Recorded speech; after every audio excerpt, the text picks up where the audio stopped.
নমস্কাৰ মই উতনু ভূঞা আপোনালোকে চাই আছে DY365 এই অনুষ্ঠান স্পষ্টবাক স্পষ্টবাকত আজি এটা বিষয়বস্তুক লৈ আলোচনা কৰিম যি বিষয়বস্তুক লৈ যথেষ্ট বিতৰ্কৰ সূচনা হৈছে শুকুৰবাৰে নিশা গুৱাহাটী মহানগৰীৰ মাজমজিয়াত এগৰাকী যুৱতীয়ে খুৰামত্ত অৱস্থাত কিন্তু খুৰামত্ত অৱস্থাত বুলি প্ৰমাণিত কৰিবলৈ আৰক্ষীৰ হাতত এটা প্ৰমাণ আছে না আমি নাজানো কিন্তু তাৰ গোটেই কামকাজ দেখিলে বা প্ৰত্যক্ষদৰ্শীৰ ভাষ্য হিচাপে সম্পূৰ্ণ খুৰামত্ত অৱস্থাত আছিল প্ৰচণ্ড গতিৰে গাড়ী এখন চলাই আহি 8জন শ্ৰমিকক খুন্দিয়াইছিল ইয়াৰে এজন শ্ৰমিকৰ এখন ভৰি চিটিকি বহুত দূৰলৈ পৰি গৈছিল ভৰি ছিঙি গৈছিল দ্বিতীয়খন ভৰি আছিল যদিও GMCH কৰ্তৃপক্ষই সেই দ্বিতীয়খন ভৰি অস্ত্ৰোপচাৰ কৰি কাটি দিবলগীয়া হ'ল অৰ্থাৎ মানুহজনৰ দুইখন ভৰি বিকল হ'ল এই যুৱতীগৰাকীৰ বাবে যুৱতীগৰাকীৰ নাম ৰাজকন্যা বৰুৱা ৰাজকন্যা বৰুৱাক লৈ আজি আমি আলোচনা কৰিব বিচাৰিছোঁ এইবাবেই যে যদি মুখ্যমন্ত্ৰী হিমন্ত বিশ্ব শৰ্মাই হয়তো হস্তক্ষেপ নকৰিলেহেঁতেন ৰাজকন্যা বৰুৱা আজি মুকলি আকাশৰ তলত থাকিলেহেঁতেন হয়তো আজি আমি দেখা পালোঁ হয় নিশা পুনৰ গাড়ী চলাই পেলাই একেধৰণৰ আহিলে আচলতে নিশা খুৰামত্ত অৱস্থাত গাড়ী চলাই মানুহক খুন্দোৱাটো ৰাজকন্যা বৰুৱাৰ এটা হবি বা অভিৰুচি বুলি ক'লে ভুল কোৱা নহ'ব পুৰণি কিবা এটা কাহিনী আছে এতিয়া আমি সমগ্ৰ বিষয়ৰ ওপৰত আলোচনা কৰিম যে এনেধৰণৰ এটা প্ৰৱণতা এতিয়া এটা হৈছে নেকি যে নতুন প্ৰজন্মৰ বিশেষকৈ যুৱতীসকলৰ মাজত সুৰাপান কৰাটো এটা ফেশ্বন সুৰাপান কৰিব পাৰে তাত ক'বলগীয়া নাই অপৰাধ হ'ব নোৱাৰে কিন্তু সুৰাপান কৰি নিজে সুৰামত্ত অৱস্থাত গাড়ীখন চলাই অহাৰ কি প্ৰয়োজনীয়তা আছিল সান্ধ্য মাজত যিটো সময়ত আমি প্ৰেছৰ মানুহবিলাকেও নিশা 10 বজাৰ পিছত গাড়ী চলাবলৈ ভয় কৰোঁ এখন ঠাইৰ পৰা আন এখন ঠাইলৈ দূৰলৈ যাবলৈ হ'লেও প্ৰেছ কাৰ্ডখন থকা স্বত্বেও আমি চিন্তা কৰোঁ বেপৰুৱাভাৱে নিশা 1 বজাত সুৰাপান কৰি এটা সংঘৰ্ষ দুৰ্ঘটনা সংঘটিত কৰিলে কৰি বেপৰুৱা হৈ ৰাখিলে কোনো ধৰণৰ অনুতপ্ত নহ'ল পিছ মুহূৰ্তত GNRC তেওঁ অসুস্থ বুলি দেখুৱালে যেতিয়াই তেওঁক সমন জাৰি কৰিলে আৰু আজি GNRC মেডিকেল বৰ্ডৰ সদস্য গৈ যেতিয়া চাই গম পালে যে ৰাজকন্যা বৰুৱা কোনো ধৰণৰ অসুস্থ নহয় সম্পূৰ্ণ সুস্থ অৱস্থাত আছে লগে লগে আৰক্ষী ৰাজকন্যা বৰুৱাক জেৰাৰ বাবে লৈ আহিলে আৰু এইখিনি মুহূৰ্তত GNRC কৰ্তৃপক্ষৰ ভূমিকাক লৈ বিভিন্নজনে প্ৰশ্ন তুলিছে যে GNRC এতিয়া এনেধৰণৰ হ'ল নেকি যে মোৰ অসুখ বিসুখ একো নাই মই গৈ পেলাই তাত পইচা দিলে মোক ICUত ভৰাই থৈ দিব আৰু মই ICUত থাকিব পাৰিম এনেধৰণৰ ব্যৱস্থা আছে নেকি এই সমগ্ৰ বিষয়টোৰ ওপৰত পৰ্যালোচনা কৰিম আজি ষ্টুডিঅ'ত এজন পুৰুষ অতিথিক আমন্ত্ৰণ জনালে কেৱল মহিলা অতিথিৰ সৈতে আলোচনা কৰিম আমাৰ আলোচনাৰ বিষয়বস্তু লেডিজ ভাৰ্চেছ ৰাজকন্যা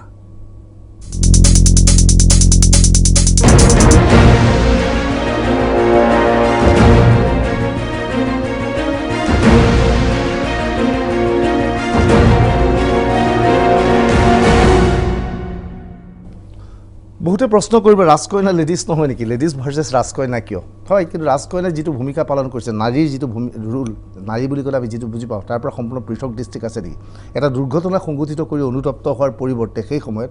তাত কেমেৰা কাৰবাৰ দলিয়াই দিছিল কাৰবাৰ মোবাইল ভাঙি দিছিল অশ্লীল গালি গালাজ কৰিছিল পৰৱৰ্তী সময়ত সুস্থ হোৱাৰ পিছত কৈছিল লগত মোৰ মোবাইলটো নাই মোবাইলটো থকাহেঁতেন এটা ফোন কৰিলে নিশাৰ ভিতৰত মই ওলাই গ'লোহেঁতেন ৰহস্যজনকভাৱে পৰৱৰ্তী সময়ত তাইক উলিয়াই দিয়া হ'ল মুখ্যমন্ত্ৰীয়ে সমগ্ৰ বিষয়টো হস্তক্ষেপ কৰাৰ পিছত আৰক্ষীয়ে তদন্ত কৰি আজি আকৌ তেওঁক নিজৰ জিম্মালৈ আনিলে দৰ্শক জ্ঞাততে জনাওঁ যে এটা দুৰ্ঘটনাৰ ওপৰত আমি অকল আলোচনা কৰিব বিচাৰোঁ আমি এইবাবে আলোচনা কৰিব বিচাৰিছোঁ ৰাজকন্যা বৰুৱাৰ ইতিহাস আছে ইয়াৰ পূৰ্বে নৱনীতা সন্দিকৈ প্ৰাক্তন বিধায়িকা তেওঁৰ পুত্ৰ কুণাল গুৱাহাটী মহানগৰীৰ মাজমজিয়াত আছিল খবৰ আছিল কুণাল আৰু ৰাজকন্যাৰ মাজত ভাল সম্পৰ্ক আছিল কিন্তু কিবা কাৰণত সেই সম্পৰ্ক ফাট ধৰে কুণালৰ বক্তব্য আমাৰ লগত আছে মটৰচাইকেল চলাই তাজ বিমানতাৰ পৰা আহি থকা অৱস্থাত হঠাৎ কুণালে অনুভৱ কৰিলে পিছে এখন গাড়ী চলাই আহি আছে ৰাজকন্যাই এটা গাড়ীখন পূৰ্ণ গতিত লৈ গৈ ৰাইট টাৰ্ণ লৈ কুণালক বগৰাই পেলাইছিল মটৰচাইকেলসহ আৰু কুণালে মৃত্যুৰ সৈতে যুঁজি বহুদিন ৰাজ্যৰ বাহিৰত চিকিৎসাধীন অৱস্থাত থাকি এতিয়া কুণাল সুস্থ হৈ আহিলে ইয়াৰ পূৰ্বেও লতাশিল আৰক্ষী থানাতো অনুৰূপ ধৰণৰ গোচৰ আছিল এটাৰ পিছত এটা অপৰাধ কৰাৰ এই প্ৰৱণতা ক'ৰ পৰা আহিলে এই সমগ্ৰ বিষয়বস্তু আলোচনা কৰিবলৈ ষ্টুডিঅ'ত আমাৰ কেইবাগৰাকী অতিথি আছে আমাৰ মাজত আছে জানকী খাউন তেখেত বিজেপিৰ মুখপাত্ৰ যদিও আজিৰ তাৰিখত আমি মুখপাত্ৰ হিচাপে নহয় এগৰাকী মহিলা সচেতন মহিলা হিচাপে আমাৰ এই অনুষ্ঠানলৈ আমন্ত্ৰণ জনাইছোঁ মই দৰ্শকক জ্ঞাতত্ব জনাওঁ যে আমাৰ এই অনুষ্ঠানত কেৱল মহিলা অতিথি আনিছোঁ আমাৰ লগত অসমীয়া চলচ্চিত্ৰ জগতৰ লগত জড়িত অভিনয় জগতৰ লগত জড়িত নিজৰা নমামী গগৈ আছে তেওঁকো ধন্যবাদ জনাইছোঁ ফেশ্বন ডিজাইনিঙৰ সৈতে জড়িত জেছমিন পেগু আমাৰ লগত আছে তেওঁকো ধন্যবাদ জনাইছোঁ আৰু অধিবক্তা কৃষ্ণা শৰ্মা আমাৰ লগত আছে তেখেতক এই অনুষ্ঠানলৈ ধন্যবাদ জ্ঞাপন কৰিছোঁ সমগ্ৰ বিষয়বস্তুৰ ওপৰত আলোচনা কৰিম মই প্ৰথমে সমগ্ৰ বিষয়টোৰ ওপৰত কৃষ্ণা শৰ্মাৰ ওচৰত যাব বিচাৰিছোঁ এগৰাকী অধিবক্তা হিচাপে যে ক্ৰাইম এগেইনষ্ট উমেন মহিলাৰ বিৰুদ্ধে অপৰাধ এনেধৰণৰ বিষয় লৈ পেলাই নাৰী শক্তি সদায় সচেতন হৈ থাকে মাত মাতি থাকে কিন্তু এইবাৰ যিটো ঘটনা যে ক্ৰাইম কৰা মহিলা আসামীগৰাকী হৈছে এগৰাকী মহিলা এই বিষয়বস্তুটো এই সমগ্ৰ বিষয়টো সান্ধ্য মাজত এইদৰে মদ খাই এগৰাকী যুৱতী নিশা গৈ দুৰ্ঘটনা সংঘটিত কৰিলে যাৰ ফলত এজন মানুহৰ ভৰি কাটা গ'ল কি দৃষ্টিভংগীৰে আপুনি চাই আইনী দৃষ্টিভংগীৰে কি বুলি ভাবে যে আৰক্ষীয়ে ভুল কৰা নাছিল নেকি যে প্ৰথম দিনাতে কোনো ধৰণৰ মেডিকেল কৰা নাছিল গতিকে আৰক্ষীয়ে এটা প্ৰমাণ কৰিব নোৱাৰিব শুকুৰবাৰে নিশা সুৰামত্ত অৱস্থাত আছিল ৰাজকন্যা ধন্যবাদ ভূঞা ডাঙৰীয়া আচলতে কথাটো সঁচা এইমাত্ৰ যিটো আপুনি ৱৰ্ড ক'লে আমি সদায় ক্ৰাইম এগেইনষ্ট উমেন বুলি আমি যিখিনি ছ'চিয়েল ৱৰ্কাৰে হওক বা অৰ্গেনাইজেশ্যনে হওক আমি সদায় মাত মাতি আছোঁ যে উমেনৰ ওপৰত ক্ৰাইমছ হয় এইটো ক্ৰাইম আচলতে এইমাত্ৰ আপুনি দুটামান ৱৰ্ড খুব ভালকৈ ক'লে যে মানে এনেকুৱা ধৰণৰ চিৰিয়েলি তেখেতে এনেকুৱা ঘটনা কৰি আছে তাৰ উপৰি তেখেতে কোনো ধৰণৰ চিন্তা বা কোনো ধৰণৰ বেলেগ ধৰণৰ আমি তেখেতৰ মুখত বা ভাষ্যত যেনেকুৱা ৱৰ্ডছবিলাক শুনিছোঁ গতিকে সেইটো ছাইডৰ পৰা চাব গ'লে প্ৰথমতে এটা ফাৰ্ষ্ট হ'ল যেতিয়া এক্সিডেণ্টটো হৈছিলে চবতকৈ ডাঙৰ কথা বহুত কথা উলংঘ কৰা হৈছে পুলিচ ডিপাৰ্টমেণ্টত বা মই দিছপুৰ পুলিচ থানাকে কওঁ কেছটো ৰুজু কৰোঁতে আজি প্ৰথম লকডাউন আজি চলি আছিলে লকডাউন সেইখিনি সময়ত ডিজাষ্টাৰ মেনেজমেণ্ট অথৰিটি এক্টৰ এগেইনষ্টত তেওঁ গৈছে কাৰণ ৰাতি 1:30 বজাত তাজ বিদান্তাৰ পৰা তাই গাড়ী চলাই আহিছে ফাৰ্ষ্ট গতিকে আজি আমি অকল তেখেতৰ লগত তাজ বিদান্তাত 1:30লৈকে কেনেকৈ পাৰ্টি চলিছিলে আজি তাৰপিছত তেখেতে উলংঘ কৰিছে যদি ভৰি এখন তাতে এক্সিডেণ্টত ছিঙিয়ে গৈছিলে গতিকে তাৰে ছেকশ্যনটোতো এড কৰা হোৱাই নাই সেইটোৰ ওপৰত তাৰপিছত সুৰামত্তটো যেতিয়া আজি 18 আৱাৰ্ছৰ পিছত কৈছে তেওঁ সুৰামুক্ত নহয় তেতিয়াই লগে লগে টেষ্ট কৰা কিয় নহ'ল গতিকে সেনেকৈ যদি মই জুডিচিয়াৰী এডভকেট হিচাপে যদি চাওঁ আজি কেছটো ৰুজু কৰা সময়তে আচলতে ছেকশ্যনছবিলাক যেতিয়া দিয়া হৈছিলে তেতিয়াই নন বেলেবল ছেকশ্যনছত খিনি দিয়া হৈছিলে আৰু সেইকেইটা ছেকশ্যনছত একচুৱেলি সেইকাৰণে উইদিন 24 আৱাৰ্ছ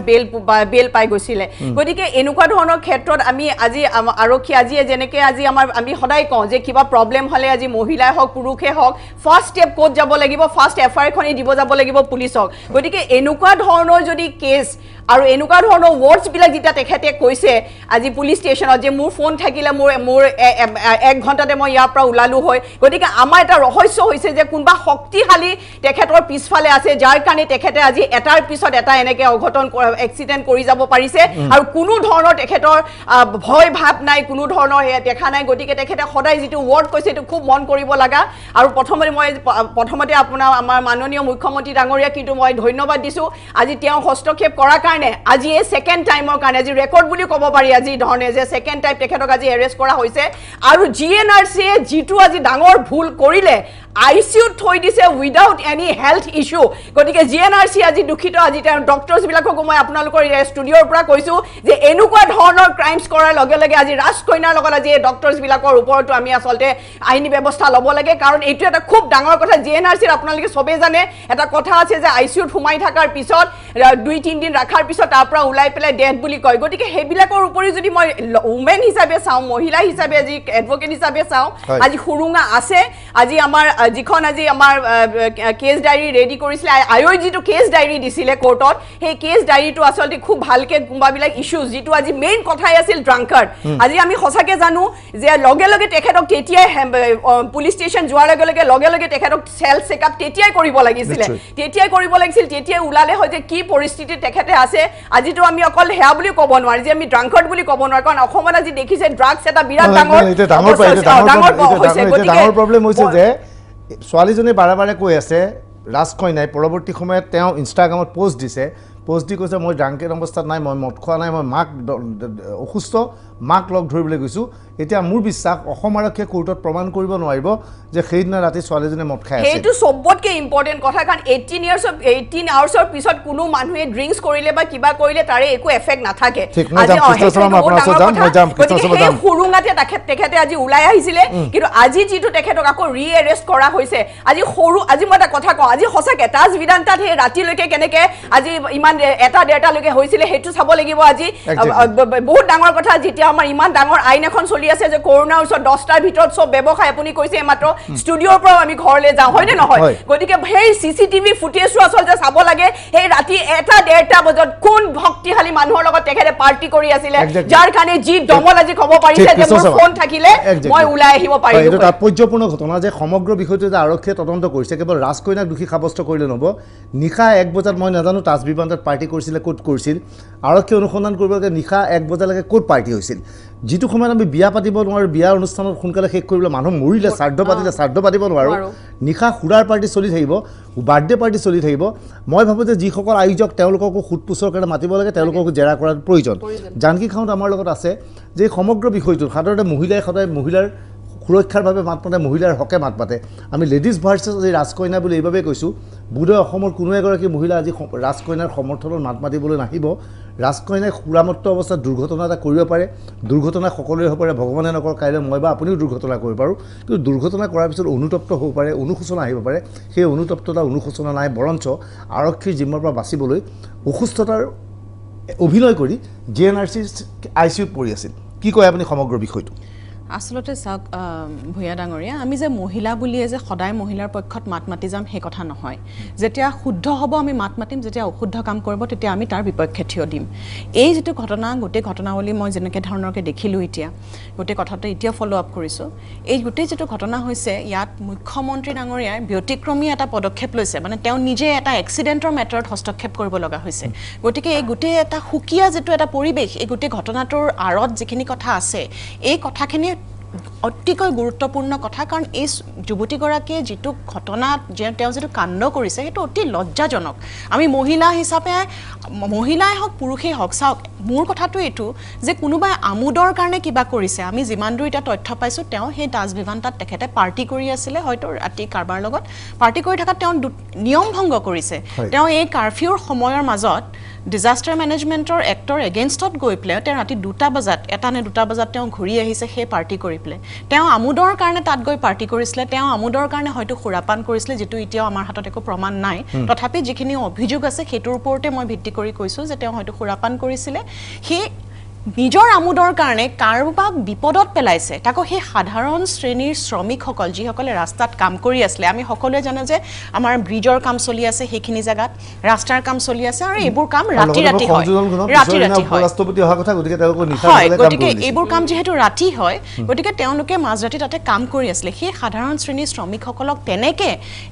আঘাতপ্ৰাপ্ত কৰাটো সেইটো কোনো পধ্যে গ্ৰহণযোগ্য হ'ব নোৱাৰে। আৰু গুৰুতৰ গতিত আঘাতপ্ৰাপ্ত হৈছে, মানে এজন পাৰ্মানেণ্ট ডিজেবলড হৈ গ'ল তাৰ মাজত। গতিকে এইটো অনুতাপ কৰাৰ কথা, মানে অনুতাপটোতো এটা সৰু শব্দ বুলি মই ক'ব পাৰোঁ।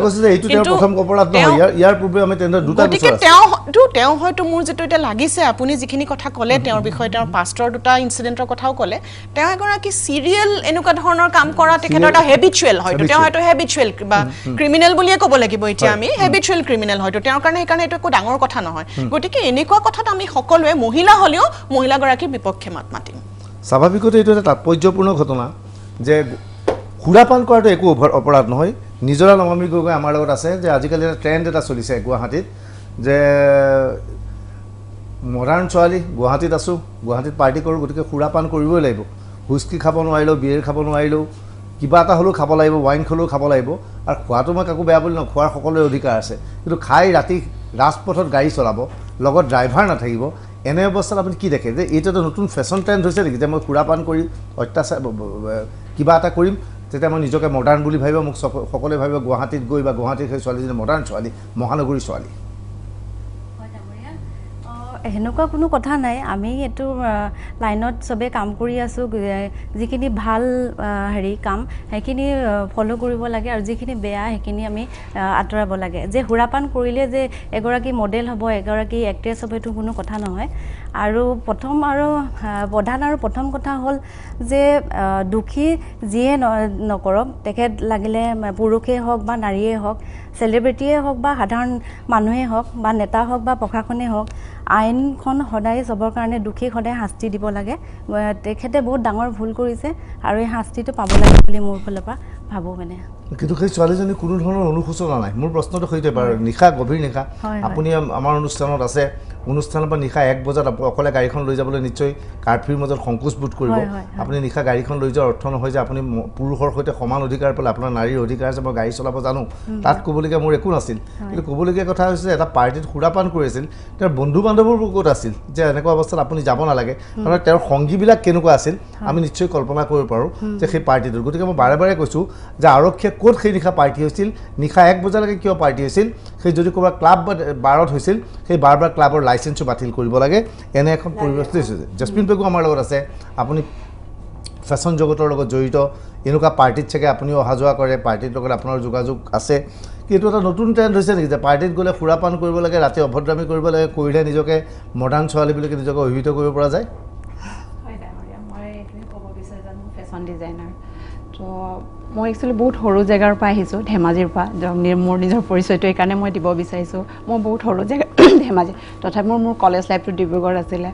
মোৰ মা দেউতাই এইটোৱে শিকাইছিলে যে তোমালোকে নহয় যে যি কৰা নিজৰ কাৰণে কৰা, যে নেভাবিবা যে তুমি মাক বাপেকক ঠগিছা, যি কৰিবা নিজৰ কাৰণে কৰিবা। এতিয়াতো যোনটো এক্সিডেণ্টৰ কথা চবেইতো গম পায়, মই আজিৰটো যোনটো যোৱা কথা গ'ল এইটোক মই আৰু এবাৰ নকওঁ, মই জাষ্ট আহি থকা জেনেৰেশ্যনৰ কথাবিলাক ক'ব বিচাৰোঁ ল'ৰা ছোৱালীক। যিহেতু আজি এইবাৰ আমাৰ হাই ছেকেণ্ডেৰী ৰিজাল্ট দিলে, মেট্ৰিকৰ ৰিজাল্ট, নিশ্চয় বহুতখিনি ল'ৰা ছোৱালী ওলাই আহিব। আজি মই যেনেকৈ ধেমাজি সৰু এটা টাউনৰ পৰা ওলাই আহি এজন মই ফেশ্বন ডিজাইনাৰ, যে নিজক এটা মই খাৰা কৰিছোঁ যে মই এজন সৰু জেগাৰ পৰা আহিলেও মই এইখিনি চিটিত থিয় হ'ব পাৰোঁ। মোৰ নিজৰ নাম এটা মোক এটলিষ্ট চবেই এতিয়া চিনি পায় যে জেচমিন বেগু, তাই বহুত ভাল ডিজাইনাৰ। এই ৰিচেণ্টলি মই এটা বহুত ভাল কাম এটাও কৰিছোঁ, কেইদিনমান পাছত আপোনালোকে গম পাব। মই আজি চণ্ডীগড়তো মই 5 বছৰ থাকিলোঁ, মই ফেশ্বন ডিজাইন চণ্ডীগড়ৰ পৰা কৰিছোঁ। তাতো মই বহুত টাইপৰ মানুহ লগ পালোঁ। আৰু প্লাছ তাতে কি হয়, আমাক ট্ৰাইবেল বুলি ক'লে, নৰ্থ ইষ্ট বুলি ক'লে বহুত বেয়া ছোৱালী বুলি ভাবে, যে বহুত কিছুমান ৱৰ্ডটো ক'বলৈ বাৰু ভাল নালাগে, তো বুজি পাইছে। তো তাতে মই যেতিয়া চণ্ডীগড়ত আছিলোঁ, মই ফেশ্বন ডিজাইনাৰ লাইনৰ ছোৱালী হয়, মানুহে ভাবে তুমি কি কৰা, মই ডিজাইনাৰ। আমাক কিছুমান মানে বহুত বেয়া চকুৰেও চায়, কিন্তু মই আজিলৈকে মই নিজক চবেই যে মোৰ টিভিৰ আগত বা আমাৰ চেনেলৰ আগেদি মই চবক ক'ব বিচাৰিছোঁ, চবেই গম পায় যে জেচমিন পেগু এজন না মই আজিলৈকে ড্ৰিংকছ কৰোঁ বা স্মক কৰোঁ। মই নিজক ভাল বুলি কোৱা নাই। আজি জেচমিন পেগুৱে ড্ৰিংকছ কৰাটো কোনো অপৰাধ নহয়, কৰিব পাৰে। ৰাতি পচন্দতে গাড়ী হৈ চলি আহে, ফাইন ভাঙি আৰু এটা কি আছিলে, ধৰক যেনেকৈ ড্ৰিংকছটো মানে এতিয়া কৈছে যে ফেশ্বন নেকি, তো আমি এটা মই ট্ৰাইবেল ছোৱালী হয়, মই অসমীয়া ছোৱালী হয়, তথাপি মই ট্ৰাইবেলত পঢ়োঁ। এইকাৰণে কৈছোঁ আমাৰ কি হয়, এই বোলে যেতিয়া মোৰ মানে মাহঁতে পথাৰত যায় বোলে, আইতাহঁতে আমাক বোলে আপং খুৱাই পিনি শুৱাই থৈ দিয়ে, কথাটো কৈছোঁ। তো কি আজিতো মই ড্ৰাং হয়, মই এইখিনি কাম কৰা নাই, আজি মোক চবে পৰিচয় দিব মানে জেচমিনক মই চিনি পাওঁ, তাই বহুত ভাল ছোৱালী। আজি মই যোনটো ঘৰত আছিলোঁ, তাৰমানে মই সেইকাৰণে ক'ব বিচাৰিছোঁ, মই চণ্ডীগড় নিচিনা জেগাত থাকি পিনি মই ঠাত খাৰা কৰাই পিনি মই এইটো দেখাই থৈছোঁ যে আমাৰ নৰ্থ ইষ্টৰ ছোৱালীও এইখিনি কাম কৰিব পাৰোঁ। মই যাৰ ঘৰত আছোঁ, আই থিংক আজিও মোক ৰাতিপুৱা গুড মৰ্ণিং মেছেজটো মোৰ আণ্টিৰ পৰা আহে, বেটা কেইছে हो आप, ঠিক हो। মোৰ প্ৰত্যেকটো আপডেট পাই থাকে, বহুত আচ্ছা কাম, हम लोग को भी प्राउड फील होता है तुम मेरा घर पे था। এইটো বহুত ডাঙৰ কথা। আজি সেইকাৰণে মই আজি জেনেৰেশ্যনটো, আজি নতুন যোনে এতিয়া ক্লাছ 10 কমপ্লিট কৰিছে, হাই ছেকেণ্ডেৰী মহিলা হিচাপে মই সেইকাৰণে ক'ব বিচাৰিছোঁ যে মানুহে ভাবে যে তোমাৰ ড্ৰিংকছ কৰিলে, স্মক কৰিলে মই এইটো লাইনৰ হয়, ড্ৰিংকছ কৰিলে যে আমাৰ এইটো লাইনৰ হয়, বা আপোনাৰ স্মক কৰিলেহে মই এইটো, যেনেকৈ এতিয়া জাষ্ট ৰিচেণ্টলি হৈ গ'ল, মানুহে ড্ৰিংকছ মৌ বা ড্ৰিংকছ কৰি আছোঁ, কথাটো খাই বয় নিজৰ মতে কিছুমান কাম আছে, যে আজি যোনবিলাক ঘটনা অলৰেডি ঘটি গৈছে, বা ই ভাবিছিলে মোৰ বহুত পাৱাৰ আছে, মই ওলাই গুচি আহিব পাৰিম, এইটো নহয়। আজি যেনেকৈ আমাৰ ডাঙৰীয়া মুখ্যমন্ত্ৰী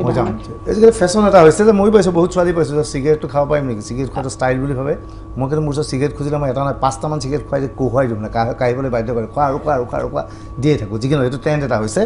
কৃষ্ণ শৰ্মা, মই আপোনাৰ ওচৰত একদম ৰাইট কথা কৈছে পেগুৱে। এই নিউ জেনেৰেশ্যন চামটোৰ কি এটা মানে, এতিয়া আজিতো এইটো ঘটনাটো আজি আমি ডিছকাছ কৰিছোঁ যদিও ডাঙৰীয়া, আপুনিতো দেখিছে গুৱাহাটীত অকণমান এনেকুৱা ধৰণৰ, গুৱাহাটী বুলি নহয় আমাৰ দেশত অকণমান এনেকুৱা ধৰণৰ ইছ্যুজবিলাক হ'ব ধৰিছে, যিটো ডেম কেয়াৰ ৱৰ্ডটো ক'ব পাৰি ন আজিকালি, সেই ডেম কেয়াৰ ৱৰ্ডটোৰ ওপৰত মই এটা ব্যাখ্যা আগবঢ়াইছোঁ। মই দেখিছোঁ যে গুৱাহাটীৰ মানুহজন যে ল'ৰাটো বা ছোৱালী দিল্লীত যায়, খুব ডেম কেয়াৰ হৈ যায়, যে দিল্লীত মোক কোনেও চিনি নাপায়, আৰু গুৱাহাটীত ডেম কেয়াৰটো গুৱাহাটীৰ ল'ৰা ছোৱালী খুব কম হয়, এইটো অপ্ৰিয় সত্য। গুৱাহাটীত যিটো ল'ৰা ছোৱালী সৰুৰ পৰা ডাঙৰ হৈছে, ডেম কেয়াৰ হ'বলৈ ভয় কৰে, কাৰণ সেইটো মলটো সৰুৰ পৰাই দেখি আহিছে, সৰুৰ পৰাই চিনেমা হল দেখি আহিছে, সৰুৰ পৰাই মাল্টিপ্লেক্স দেখি আহিছে। গুৱাহাটীলৈ নতুনকৈ অহা এইবিলাকৰ নতুনকৈ ডেম কেয়াৰৰ টেণ্ডেঞ্চিটো বেছি হয়। কিন্তু এইখিনি মই নতুন প্ৰশ্ন এটা আহিব বিচাৰিছোঁ, যে এই সমগ্ৰ বিষয়টোত কোৱা হৈছে যে তাই প্ৰথমতে আজি যদি হিমন্ত বিশ্ব শৰ্মাই হস্তক্ষেপ নকৰিলেহেঁতেন, ৰাজকন্যা ওলাই গ'লহেঁতেন। এতিয়া সমগ্ৰ বিষয়টোৰ ক্ষেত্ৰত আৰক্ষী থানাৰ যিকেইজন বিষয়াই কেছ ডায়েৰী প্ৰস্তুত কৰিছিল বা এজাহাৰ লিখিছিল, তেওঁলোকক ৰিজাৰ্ভ ক্ল'জ কৰি থৈ দিছে, অৰ্থাৎ কোনো শাস্তি দিয়া নাই, কেইদিনমানৰ বাবে ৰিজাৰ্ভত দি পেলাই থৈ দিছে। আপুনি ভাবেনে এজন থানাৰ এজন OC বা এজন চাব ইন্সপেক্টৰে এনে ভুল কৰিব যে ছোৱালীজনী সান্ধ্য আইনৰ মাজত আহিছে সেইটো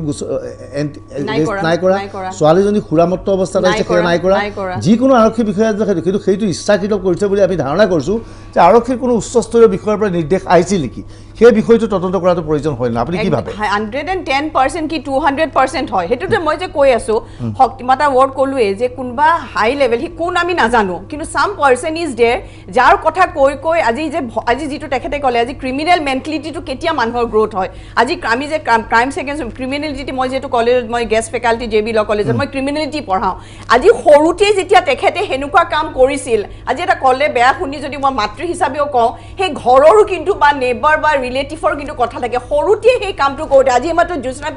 পেগুৱে যেটো কলে যে মোক মাহতে মোক সৰুতে সেই বস্তুটো কৈ পঠাইছিলে গতিকে যেতিয়া সৰু ক্ৰাইমছ এটা কৰোতে যেতিয়া সম্ভালিব নোৱাৰে ল'ৰা ছোৱালীক সেই সৰু ক্ৰাইমটোৱে কিন্তু গৈ পিছলৈকে ডাঙৰ ক্ৰাইম কৰিবৰ কাৰণে ভয় নাখায় তাৰ মানে যেটো এটা মানুহৰ ভয় বস্তু থাকে না থাকে আজি যেনেকৈ আজি কৈ আছে আপুনি বাৰে যে তাই কিয় অনুতাপ কৰা নাই তাই কিয় ফিল কৰা নাই সেই বস্তুটো তাইৰ গ্ৰোথ আম হৈ গৈছে এটো মই দুখ নিদিওঁ মই পেৰেণ্টছকো দুখ নিদিওঁ যে আজিকালি সোশ্যাল মিডিয়া জামানা আজিকালি মানুহে নিজে বহুতখিনি শিকে পেৰেণ্টছৰ বাহিৰেও কিন্তু সেই বস্তুখিনি নতুন আমি পেৰেণ্টছ হিচাপে আমি কিন্তু সেই বস্তুটো সৰুৰ পৰা সেই ষ্ট্ৰিক্টনেছ যেটো আমাৰ আজি সোশ্যাল আজি ক'ব বেয়া নালাগিলে মোৰ নালাগে যেটো মৰেল ভেলিউছৰ আজি 30 বছৰ আগতে এজন ল'ৰা ছোৱালী ডাঙৰ হৈছিলে সেই মৰেল ভেলিউজ বিলাক কিন্তু আমি সবে হাইফাই দেখাব যাওঁ যেনেকৈ আজি এইটো ৱৰ্ড আজি ড্ৰিংকছ কৰিলে সিগাৰেট খালে আমি হাইফাই আমি আজি ড্ৰেছ বিলাকতো নাপাই যদি ক'ব ড্ৰেছ ডাজন্ট মেটাৰ তথাপিও পৰিৱেশ পৰিস্থিতি লৈ কিন্তু সবে নিজৰ ডিগনিটিটো নিজে ৰাখিব জানিব লাগে আচলতে আজি এক্ট্ৰেছ আজি ভণ্টি বহি আছে ভণ্টিও হয়নে নহয় গতিকে সেই বস্তুটো যেতিয়া সমাজ এখনত যেতিয়া হেনুকা ধৰণৰ পৰিৱেশবিলাক সমাজ ব্যৱস্থাটো বহুত ইম্পৰ্টেণ্ট কিন্তু আমি আজি এজ এ মহিলা হিচাপে কৈছোঁ সমাজ ব্যৱস্থাটোত ষ্ট্ৰিক্টনেছ আৰু আজি এডমিনিষ্ট্ৰেশ্যনৰ কথা যেটো আপুনি ক'লে পুলিচৰ আজি যেটো কেছ ডায়েৰী আমি নিজে আচৰিত হৈছিলোঁ এজন মানুহৰ ভৰি ছিঙি যেতিয়া ছাইডত পৰি যায় তাৰ পিছত যদি হেনুকা ধৰণৰ সেকশনছ আজি এটেম্প টু কাৰ্পল হোমিসাইড সেকশন যদি তাতে নলগায় গতিকে হেনুকা ধৰণৰ আজি কি ভিত্তিত আজি হাই পুলিচ অফিচাৰে হওক আজি হাই পুলিচ অফিচাৰ হওক বা কোনবা পলিটিক্যাল বা জুনে নহওক I don't know who is there but যেহেতু তাই সেই ডেমটোত আছে বা সেই গৰ্বটো হেনুকা ধৰণত আছে someone is there who is backing from the কথা হৈছে যে আমি মুখ্যমন্ত্ৰী ডাঙৰীয়াক ধন্যবাদ দিব লাগিব যে তেওঁ হস্তক্ষেপ কৰিবলগীয়া হ'ল আৰু তেওঁ হস্তক্ষেপ কৰিলে আৰু তেওঁ হস্তক্ষেপ কৰাৰ কাৰণে আজি যদি আমাৰ যেটো সন্দেহৰ আওতাত আছে দুজন পুলিচ অফিচাৰৰ কথা কৈছে যাক ৰিজাৰ্ভত ৰখা হৈছে এতিয়া ৰিজাৰ্ভ ক্লোজ কৰা বুলি যেটো কয় মানে আউট অফ ডিউটি আৰু মানে মোটামুটি হেতুৱে কথা গতিকে তেনেকুৱা ধৰণৰ কথা গতিকে আমি এটা সন্দেহ কৰিছো যে হয়তো পুলিচ অফিচাৰ কিজনৰ এটা গাফিলতি হৈছে কাৰণ প্ৰাইমা ফেসি যিখিনি আছিলে যেনেকৈ সুৰাপানৰ ক্ষেত্ৰত এটোত অকমান গাফিলতি হ'ল হয়তো 18 ঘণ্টা পাৰ কৰিবলৈ পাৰিলে ছোৱালীজনী সেইকাৰণে সেইটো সুৰংগত আপুনি বাইদেউ কোৱাৰ নিচিনা তেওঁ হয়তো হাৰি গ'ল প্ৰথমবাৰ কিন্তু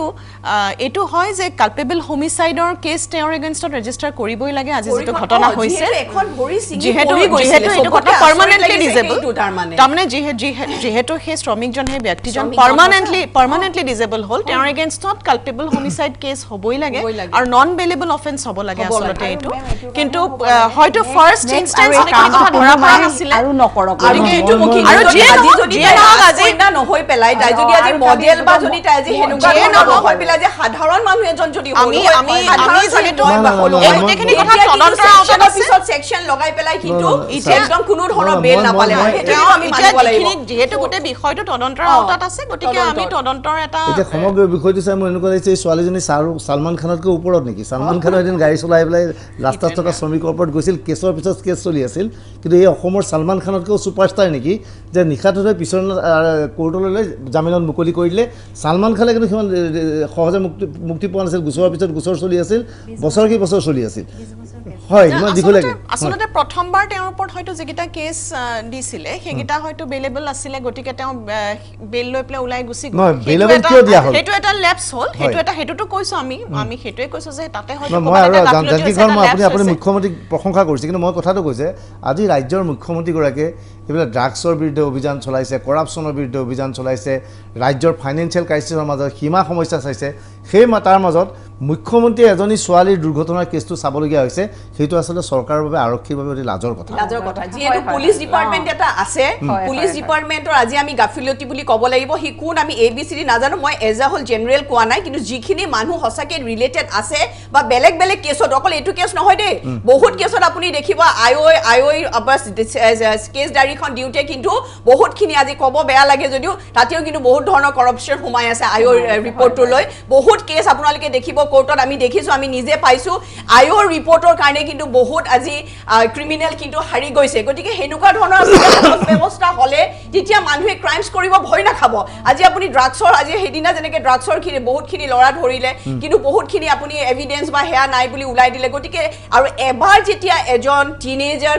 জেলত যায় জেলৰ পৰা থাকি পেলাই যেতিয়া ওলাই আহে it may be 2 days it may be 5 days 7 days তাৰ পিছত ওলাই অহাৰ পিছত যিটো সাহ বা যিটো ক্ৰাইম কৰিবৰ কাৰণে সাহ বাঢ়ি যায় সেইটো খুব বেছি ডেঞ্জাৰাছ আচলতে গতিকে সেই বস্তুটো আমি ষ্ট্ৰিক্ট আমি জুডিচিয়াৰী হিচাপে জুডিচিয়াৰী ফালৰ পৰা police administration governance as a whole আমি যিটো কওঁ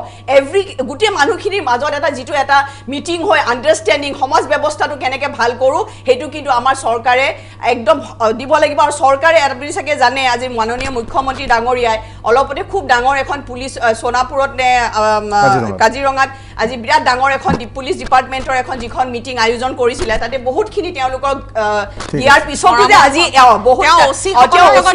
আৰম্ভ কৰি চবকে অচিসকলৰ লগত বহিছিল আৰু সেইটো খুব গুৰুত্বপূৰ্ণ কথা কাৰণ কিয় অচি জনে ফাৰ্ষ্ট পাৰ্সন যাৰ লগত আমাৰ কন্টেক্ট হয় এফআইআৰ খন গতিকে ল'ব অচিয়ে ল'ব হয় নে নহয় গতিকে তাৰ পিছতো যে এনেকুৱা ধৰণৰ বেছি গুৰুত্বপূৰ্ণ কথা আমি এনেকুৱা ধৰণৰ আজি পাইছো আচলতে মই সঁচা কথা ক'ব গ'লে ষ্ট্ৰিক্ট আমি ভাবিছো যে তেওঁলোক ষ্ট্ৰিক্টনেছটো আৰু বেছি হ'ব লাগিব আৰু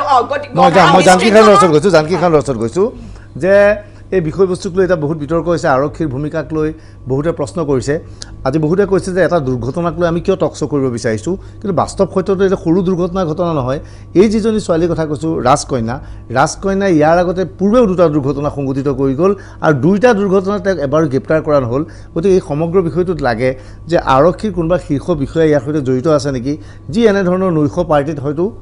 ৰাজকন্যাৰ সৈতে পাৰ্টি কৰি ভাল ফ্ৰেণ্ডশ্বিপ থাকিব পাৰে আজি GNRCক তেওঁক ভৰাই ৰখা হ'ল কেনেকৈ GNRCত ভৰাই ৰখা হ'ল সেইটো প্ৰশ্নৰ বিষয় শেহতীয়া খবৰ আহিছে যে এটা সময়ত ৰাজকন্যাই GNRCৰ এছিষ্টেণ্ট HR হিচাপে কাম কৰিছিল গতিকে GNRC হস্পিটেলখনত তেওঁ কাম কৰিছিল বুলি ফেচবুকৰ প্ৰফাইলটোত আছে যে work as a assistant HR of মানে GNRC গতিকে হয়তো GNRC কৰ্তৃপক্ষই নিজৰ অফিচৰ ষ্টাফ বুলি অসুস্থ মানুহগৰাকীক এই সমগ্ৰ বিষয়টোত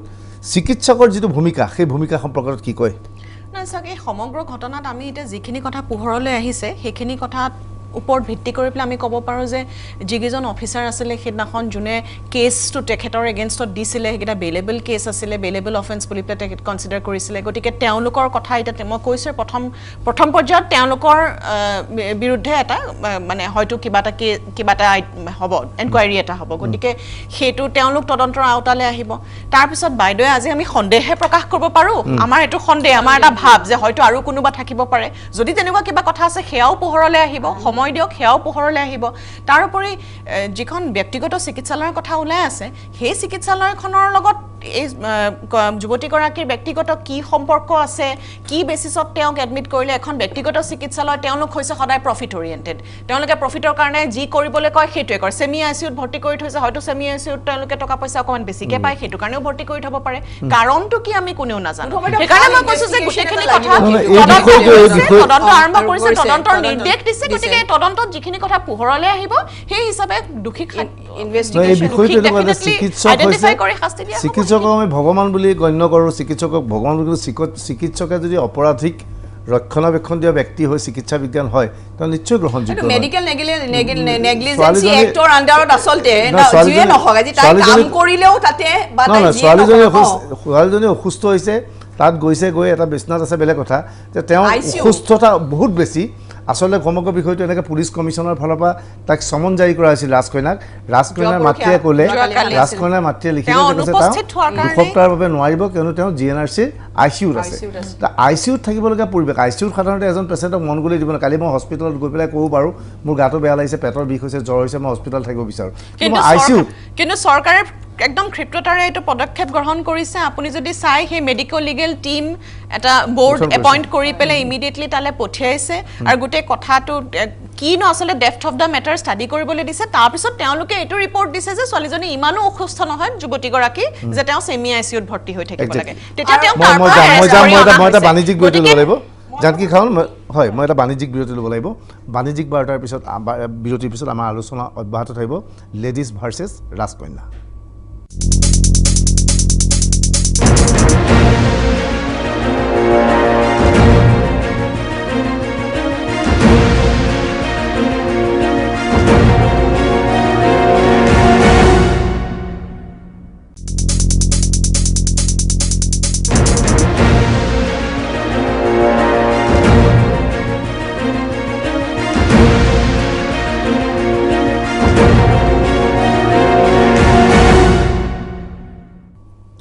আমি কথা পাতি আছোঁ ৰাজকন্যা বৰুৱাৰ কথা নিশ্চয় সকলোৱে জানে যে এটা দুৰ্ঘটনা সংঘটিত কৰিছিল। ৰাজকন্যা বৰুৱাই অভিনয় কৰিছিল যে মোৰ অসুস্থ এই বুলি GNRCত আছিল। GNRC চিকিৎসালয় কৰ্তৃপক্ষই তাইক ICUত থৈছিল।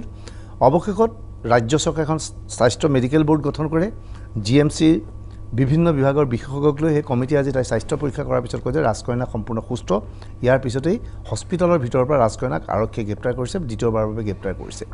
এতিয়া প্ৰশ্ন হৈছে ৰাজকন্যাৰ অপৰাধ ক্ৰমণীয় ক্ষমা কৰিবলগীয়া যোগ্য হয়নে নহয়। আমাৰ লগত কেইবাগৰাকীও অতিথি উপস্থিত আছে, আমি ইতিমধ্যে আপোনালোকৰ লগত পৰিচয় কৰি দিছোঁ। আমাৰ লগত জানকী খাউণ্ড উপস্থিত আছে, আমাৰ লগত উপস্থিত আছে কৃষ্ণা শৰ্মা, নিজৰা নমামী গগৈ আৰু জেচমিন বেগু। মই নিজৰ ওচৰত যাব বিচাৰিছোঁ এগৰাকী যুৱতী হিচাপে। এগৰাকী যুৱতী, তোমালোকৰ লগৰ বয়সৰে বা ওচৰ পাজৰ বয়সৰ হ'ব বা কিছু ডাঙৰ বা সৰু হ'ব, কি বিচাৰা যে তোমালোকৰ বাবে তাই এটা কলংক নহয়নে? শব্দটো মই ঠিক ভাল কোৱা নাই, মই ক'ব বিচৰা নাই। তোমালোকক মই লাজ দিয়া নাই নে? তোমালোকক আমি নাৰী কিমান যিটো সময়ত সন্মান দি আছোঁ, আমি নাৰীৰ প্ৰতি যিমান কিবা এটা ক'লে হয়, আজি নাৰী এজনীয়ে এনেধৰণৰ কাৰ্য সংঘটিত কৰিব পাৰে। হত্যাৰ হ'বলগীয়া এজন মানুহৰ দুটা ভৰি বিকলাংগ হৈ গ'ল, ইয়াৰ আগতে আৰু দুটা দুৰ্ঘটনা সংঘটিত কৰিলে। এনে ছোৱালীয়ে শাস্তি পোৱাটো উচিত নে অনুচিত, কি ভাবা? তোমাৰ দৃষ্টিভংগী কি? এনে ছোৱালীটো তাইতো এগৰাকী মডেল হিচাপে বহুত ডাঙৰ ভুল কৰিছে। কাৰণ দুখীয়া শ্ৰমিকসকলক তেওঁ 8জন 9জনকৈ শ্ৰমিকক তেওঁ এজনৰতো ভৰি কাটিব লগা হৈছে, দুখন ভৰি। তেওঁ গোটেই ভৱিষ্যতে পংগু হৈ গৈছে আৰু তেওঁৰ লগতে আৰু তেখেতৰ ফেমিলিও চাগে পংগু হৈ যাব, তেখেতে ইনকম কৰিব নোৱাৰা হৈ যাব, ভৱিষ্যতো তেওঁলোকৰতো ঘূণীয়া হৈ যাব। আৰু তেখেতে ৰাতি মদ খাই পিনে গাড়ী চলাই সেইটোতো বহুত ডাঙৰ ক্লেইম কৰিছে। কাৰণ মদ কোনে নাখায়, বহুতে খায়, কিন্তু সেইটো এটা পাৰ্চনেল থাকিব লাগে। যিটো খাই মেলি পিনে মাতালামি কৰাটো সেইটো বহুত মানে সমাজৰ কাৰণেও বেয়া আৰু উঠি অহা চামৰ কাৰণেও বহুত বেয়া। মানে এইটো হেৰি হৈছে আৰু তেওঁ মানে দুখী শাস্তি পাব লাগে। আৰু যিখিনি দুখীয়া মানুহ সেইখিনিও যেন তেওঁলোকে মানে তেওঁলোকৰ যিখিনি পাবলগীয়া প্ৰাপ্য সেইখিনি পাব লাগে বুলি আশা কৰিছোঁ মই। এতিয়া প্ৰশ্ন হৈছে যিজন মানুহৰ দুটা ভৰি চিঙা গ'ল সেই মানুহজনক ক্ষতিপূৰণ কোনে দিব? ৰাজকন্যাই হয়তো দিব পৰা অৱস্থাত নাই, তাই কিমান আৰ্থিকভাৱে সচ্ছল নাজানো। আজি ৰাজকন্যাৰ সৈতে মাকক দেখিছিলোঁ, মাকে যথেষ্ট চিন্তাত আছিল। এগৰাকী সাধাৰণ মাতৃগৰাকীক দেখিয়ে যথেষ্ট দুখ লাগিছিল, আমাৰ বেয়া লাগিছিল। আৰু সেইদিনাও বেয়া লাগিছিল যেতিয়া নিশা দুৰ্ঘটনা হোৱাৰ পিছত দিছপুৰ আৰক্ষী থানাত ৰাজকন্যাক লৈ আহিছিল, নিশা সংগ দিবলৈ মাক আহিছিল। ৰাতিপুৱা যেতিয়া মাকে তাইক চিকিৎসালয়লৈ লৈছিল আৰক্ষীৰ সৈতে, তাই বাহিৰলৈ আহি সাংবাদিকলৈ চাই প্ৰশ্ন কৰিছিল, কৈছিল যে মোৰ তাত বোলে মোবাইলটো থকাহেঁতেন কালি ৰাতিয়ে মই মুকলি হ'লোহেঁতেন। মাকে মানে কৈছে মনে মনে থাক, তই মনে মনে থাক। আকৌ ছোৱালীজনীয়ে সেই কেমেৰা লৈ কোনোবাই ফটো উঠাই আছিল, তহঁতি ফটো উঠাবলৈ কোন, মোৰ এডভোকেটৰ পাৰ্মিশ্যন লৈ মোৰ ফটো উঠাব পাৰিবি বুলি এটা কেমেৰা ঢুকিয়াই দিছিল। সেই সময়তো মাকে বাৰে বাৰে মাজনী মনে মনে থাক কৈছিল। গতিকে সমগ্ৰ বিষয়বস্তুৰ পৰা থাকে মাকে তাইক নিয়ন্ত্ৰণ কৰিবলৈ চেষ্টা চলাইছিল। এইটো নহয় যে কিছুমানৰ আগতে জেচমিনে কৈছে যে আমাৰ তাইক মাক দেউতাকে সৰুতে কি শিক্ষা দিয়ে, সেই ছোৱালীজনীক মাকে নিশ্চয় শিক্ষা দিছিল। মাকগৰাকীক দেখি এনেকুৱা নালাগে, মাকৰ ওপৰত আমি কোনো বেয়া আলোচনা কৰিব বিচৰা নাই যে এগৰাকী আমাৰ মা যেনেকুৱা আছিল বা আপোনাৰ মোৰ মা যেনেকুৱা যে এগৰাকী সহজ সৰল সাধাৰণ মা, কিন্তু মাকেও তাইক নিয়ন্ত্ৰণ কৰিব পৰা নাছিল। আৰু ইয়াৰ বাবে কোন দায়ী? জেচমিন যে পৰিয়ালে কণ্ট্ৰল কৰিলে, সদন শিক্ষা দিলে, তোমাক যি ধৰণে কৈছে যে আমাক মা দেউতাই শিক্ষা দিছিল, আমাকো মা দেউতাই শিক্ষা দিছিল, কিন্তু মা দেউতাৰ শিক্ষা সকলোৱে মানি নলয়, সকলোৱে নিজৰ পথেৰে যাব বিচাৰে। এটা সময়ত মাক দেউতাকৰ নিয়ন্ত্ৰণৰ পৰা হেৰাই যায়, সেইটো কিয় হয় বুলি ভাবা? ডাঙৰীয়া, মই এইটো ক'ব বিচাৰিছোঁ, কি হয় একচুৱেলি কথাবিলাক মানে আজিকালি যোনটো জেনেৰেশ্যন আহিছে এইটোৰ কাৰণে মই টপিকটোত ওলাইছোঁ যে আজিকালিৰ মাক বাপেকে কি ভাবে মানে ল'ৰা ছোৱালীক বহুত বেছি মানে লগাতকৈ বেছি কিবা থাকে, এক্সপ্ৰেশ্যন থাকে যে মোৰ ল'ৰা এইখিনি মাক লৈ আনিব। এইখিনি কথা মই এইকাৰণে ডিছকাছ কৰিছোঁ আজি এইটো চেনেলটোৰ জৰিয়তে আমাৰ আৰু নতুন হৈ আহি থকা জেনেৰেশ্যন ল'ৰা ছোৱালীবিলাক মানে কথাখিনি বুজক, এইকাৰণে মই এইখিনি কথা টপিকত আহিছোঁ যে কোনো মাক বাপেকে নিবিচাৰে যে মোৰ ল'ৰা ছোৱালী বেয়া হওক। চবৰ মাক বাপেকে চবক বুজায় যে মোৰ ল'ৰা ছোৱালীখিনি এইখিনি হ'ব লাগে। তো যেনেকৈ অলপ আগতে মই কৈ গ'লোঁ, মই আজি এইটো কাৰণে ক'ব বিচাৰিছোঁ যে কিছুমান মাক বাপেকে মানে লগাতকৈ বেছি ল'ৰা ছোৱালীক মানে বহুত বেছি কণ্ট্ৰলত ৰাখিব বিচাৰে যে তুমি এইখিনি কাম কৰিব নোৱাৰা, তুমি এইখিনি কৰিবই লাগিব। তেতিয়া কি হয়, ল'ৰা ছোৱালীয়ে কি হয় লাষ্টলৈ আপোনাৰ মাক বাপেকক লুকাই বহুত কিছুমান কাম কৰি দিয়ে। মানে মই কাৰণে আজি মোৰ এই চেনেলৰ চেনেলৰ থ্ৰুৱেদি ক'ব বিচাৰিছোঁ মোৰো মা দেউতা আছে বা চবৰ মা দেউতাকে কৈছোঁ বহুত বেছি ল'ৰা ছোৱালীক নহয় বেছি মানে আকনো ৰাখিব নালাগে যে হ'ব যিখিনি কাম কৰিব লাগে মানে একেলগে বহি পিনি তোমাৰ মদ খাব জাষ্ট কথাটো কৈছোঁ আৰু তোমাৰ কিবা খাব মন গৈছে তুমি মোৰ ওচৰতে খোৱা কি মই মোৰ মা দেউতাক দেখিছোঁ এইখিনি বস্তু সেইকাৰণে মোৰ ইচ্ছা নাই মানে কথা এটা কৈছোঁ মই সৰুৰ পৰা দেখি আহিছোঁ দেখি আহিছোঁ সেইকাৰণে ধৰক আমাৰ অসমীয়া ল'ৰা ছোৱালী বা মোৰ অসমীয়া ছোৱালী হয় ন আমাৰ মাক বাপেকবিলাক কি কৰে মানে লগাতকৈ বেছি কণ্ট্ৰল ৰাখিব বিচাৰে তো আল্টিমেটলি ঘৰৰ পৰা ওলাই গৈ পিনি কি হয় মানে ডাঙৰীয়া ঠিক ভাল পইণ্ট ঠিক গুড মই কৃষ্ণ শৰ্মাৰ ওচৰত যাব বিচাৰিছোঁ যে ছোৱালীজনীৰ কথা কৈছোঁ দেখা গৈছে মাকৰ কথা মই বাৰে বাৰে কৈছোঁ মাকে ছোৱালীজনী নিয়ন্ত্ৰণ কৰিবলৈ চেষ্টা চলাইছে মাজত নিয়ন্ত্ৰণৰ বাহিৰ হৈ গৈছিল আৰু এটা দুটা নহয় ইয়াৰ পূৰ্বেও তেওঁ কেইবাটাও অপৰাধ কৰিছে মই কৈছোঁ তেওঁ এজন ল'ৰাক গাড়ীখন দি লাহে লাহে চলাই একদম কুটিল এটা সম্পূৰ্ণ পৰিকল্পিত এটা হত্যাকাণ্ড সেই ল'ৰাটোক মাৰিব বিচাৰিছিল আৰু ল'ৰাটোক আপুনি মই এই মুহূৰ্তত মই ফুটেজ দেখুওৱাৰ পৰা অৱস্থা নাই ল'ৰাজনৰ কালি বক্তব্য আছিল তেওঁ প্ৰায় এবছৰমান ধৰি তেওঁ ঘৰত নৱনীতা সন্দিকৈৰ পুত্ৰ ঘৰ আৰ্থিকভাৱে সচ্ছল সেইবাবে তেওঁ হীৰা কাটি গৈছিল দিল্লীত এপ'লত বহুদিন থাকিবলগীয়া হৈছিল থাকি পেলাই তেওঁ সুস্থ হৈছিল পইচা পাতি আছিল বাবে আজি এই শ্ৰমিককেইজনৰ পইচা পাতি নাছিল শ্ৰমিককেইজন এতিয়া আপুনি কি ভাবে এই শ্ৰমিকক ক্ষতিপূৰণ দিবলৈ কোন আগবাঢ়ি আহিব লাগে অসম আৰক্ষী ৰাজ্য চৰকাৰ নে ৰাজকন্যাৰ পৰিয়াল কোন আহিব লাগে ক্ষতিপূৰণটোৰ এটা প্ৰয়োজনীয়তা আছে নে নাই এই ক্ষেত্ৰত কোনোবা আগবাঢ়ি অহাটো প্ৰয়োজন আছে নাই আছে নিশ্চয় আছে কাৰণ কালি আপোনালোকৰ চেনেলতে আৰু দুটামান চেনেলত দেখিছিলোঁ তেওঁলোকে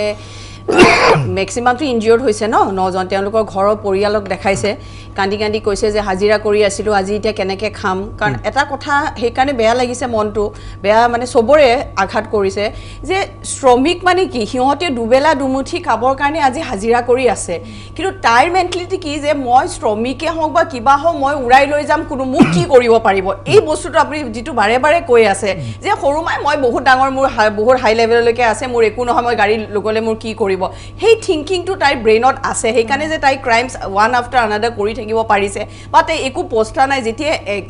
9টা মানুহৰ গা দি তাই এনেকৈ গাড়ীখন নিব পাৰিছে তাৰমানে তাই সেই ভিতৰৰ সেইটো কেনেকুৱা ধৰণৰ দিব লাগিব আজি মোৰ মতে ক্ষতিপূৰণ মানে যিটো আপুনি ক'লে যে ৰাজকন্যাৰ কিমান ফাইনেন্স কি আছে আমি মাকক এইমাত্ৰ দেখি আমি কিন্তু সেইটো বুলি মই আজি নকওঁ আজি যেনেকৈ গভৰ্ণমেণ্টে হস্তক্ষেপ কৰিছে আজি কিন্তু চবৰে আজি পুলিচৰ কিন্তু আজি ইয়াতে গাফিলতি আছে আজি GNRC আজি দবাব খুজিছে এখেতে কৈছে ব্যক্তিগত প্ৰাইভেট হস্পিটেল মই এটা কথা আজি বেয়া লাগিছে আজি আপোনালোকৰ এই চেনেলৰ থ্ৰুৱে কৈছোঁ কাৰণে মই কৈছোঁ এই প্ৰাইভেট হস্পিটেলবিলাকতো কিন্তু বহুত প্ৰাইভেট হস্পিটেলত আজি মই ইয়াৰ পৰা চৰকাৰক অনুৰোধ কৰিছোঁ নাকি লগাব লগা হৈ গৈছে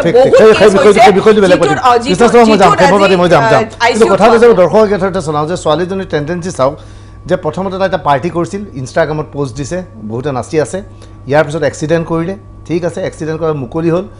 হৈ ইমান ভয়ানক ঘটনা এটা সংঘটিত হ'ল কিন্তু তাই ক্ৰিমিনেল মানসিকতা যে ইনষ্টাগ্ৰামত পুনৰ পোষ্ট দিছে ছোৱালীজনীয়ে পোষ্ট দি পেলাই কৈছে মোৰ গোটেই কোনে কি কৈছে এইবিলাক মিছা কথা সেইদিনা ৰাতি মা অসুখ হোৱাৰ কাৰণে মই আহিছিলোঁ মই গাড়ীৰ স্পীড 40 বা 50ৰ ভিতৰত আহিছিলোঁ আৰু কোনো অনুশোচনা নাই বৰঞ্চ তেওঁ নিজকে তেওঁৰ কোনো নিৰ্দোষী সেইটো বুজাবলৈ চেষ্টা কৰিছে যে মই যে মদ খাই আহিছোঁ কি প্ৰমাণ আছে বুলি তেওঁ প্ৰশ্ন কৰিছে অথচ সেই সময়ত ভিডিঅ' ফুটেজ আছে সুৰামুক্ত অৱস্থাত তেওঁ কি কৰিছে তেওঁ খুব পৰা অৱস্থাত নাই মই এটা বাণিজ্যিক বিৰতি ল'ম বাণিজ্যিক বিৰতিৰ পিছত মই আলোচনা অব্যাহত ৰাখিম